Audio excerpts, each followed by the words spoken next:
It's been such a nice, calm morning. I've woken up, I've eaten breakfast, I've been having a little chill time. In fact, I've just decided to sit down for absolutely no reason and just enjoy some random Zelda stuff. I've got Link's crossbow training in the pretty awesome Zelda manga.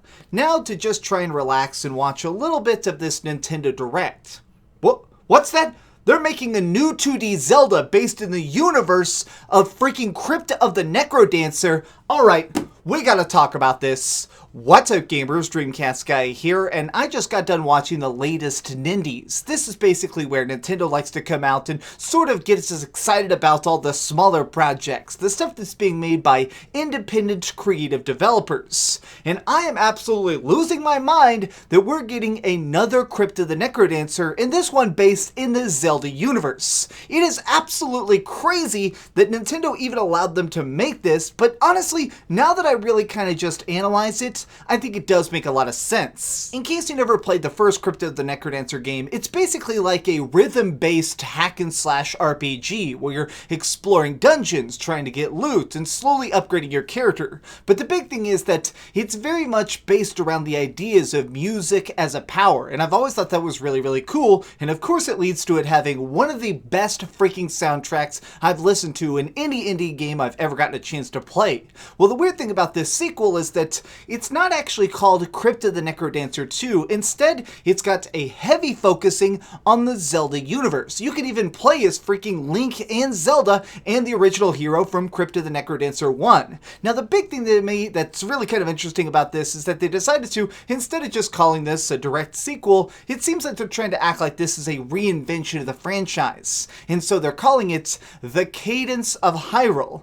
I absolutely love that. It is such a charming name, and I feel like it really manages to establish the fact that this is going to be a very different kind of adventure, and one that really everybody's going to enjoy. I mean, I'll admit it, I did not beat the original Crypt of the Necrodancer. I bought it, and I thought it was fun, but for some reason I just lost interest. The idea, though, of getting to play from start to finish as Link in his freaking classic art style is fantastic. And it's even more crazy when you realize the fact that now this means we're going to be getting not one, but two separate 2D Zeldas in a single year. Because later on we are still getting the Link's Awakening remake, which is still crazy to me because I absolutely love Link's Awakening.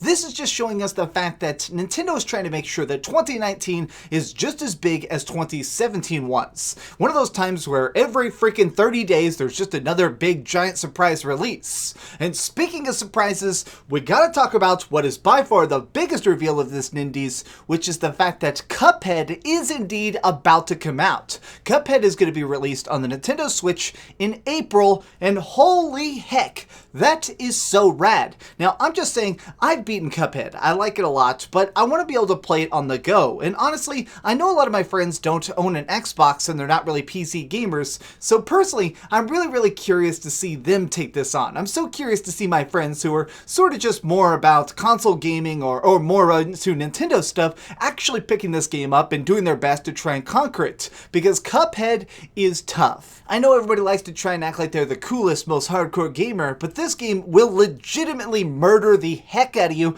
and that's what I'm excited for. I'm so curious to see everybody try and take it on and do their best just to survive the freaking Cuphead experience. Some of the other stuff they showed in this that was really cool to me was there was this weird dog sledding game called the Red Lantern, where it actually has you trying to survive the Iditarod race. That's the race that's up in Alaska that's done by dog sledders that is 1,000 miles long. And apparently this is going to have some roguelike elements. So as you're going through the story itself, you may get attacked by bears or actually have to stop your hands from freezing off. It seems like something that manages to do roguelikes in a new way, and to me a more interesting way. I'm not really somebody who's super into roguelikes, so I want something that'll have a good basis, a good reason for me to care about the randomized elements. The other things that were in this that really kind of caught my eye was, of course, Blaster Master 02, that's cool and comes out today, and there was a weird new game called Rad. This is being made by Double Fine and seems to have lots of different mechanics about like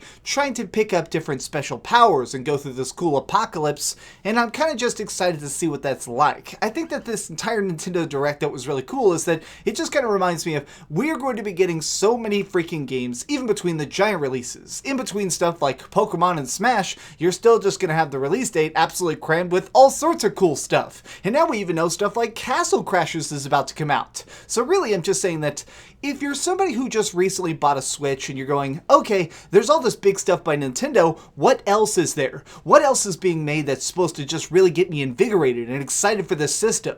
Well, honestly, this is it. The support by third-party developers is the other giant appeal of the Switch. The fact that you can get so many bizarre, cool games like Crypt of the Necrodancer 2 Zelda Edition. I cannot get over that. I know I've been talking about that for a couple minutes now, but it's still just the coolest thing ever. I love the art, I love the music, I love everything about that trailer, and really I cannot freaking wait to just freaking conquer that. The last thing in this trailer that really managed to catch my eye more than I thought it would is Stranger Things. Now this game, it looks like it's just going to be a sort of isometric beat-em-up, but the big thing about this is that it's going to have a bunch of different playable characters and shared screen co-op, so you can just beat the entire thing. I don't really talk about TV ever on this channel, but I am actually a very big fan of Stranger Things. That universe is great, and honestly, even though it does have tons and tons of 80s references and just kind of pays homage to classics, I love it for that. I am such a sucker for retro scares, and this is sort of based on old school horror in every single way. So getting a beat 'em up that'll let me actually go around as my favorite characters and pound on all the monsters that terrorize this cool town, now that is something I am 110% totally on board with. But what did you think? Have you had a chance to actually watch this 30-minute Nintendo Direct, and did it get you as excited as it did me? I didn't even mean to make such a short little random video, but I just got so excited when I freaking saw the fact that we're getting another Zelda this year. Yes! Thank you so much for watching, gamers. If you enjoyed this video, please give it a like, share with your friends, and subscribe if you haven't already. But do me the biggest favor of all and keep dreaming.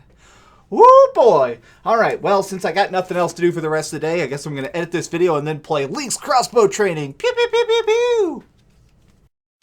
Thanks so much for watching that video. If you want to see something else, you can always click this link to see what I put up last, or, you know, subscribe and see what's coming up next. Also, I promise that whatever I do, it'll try not to suck.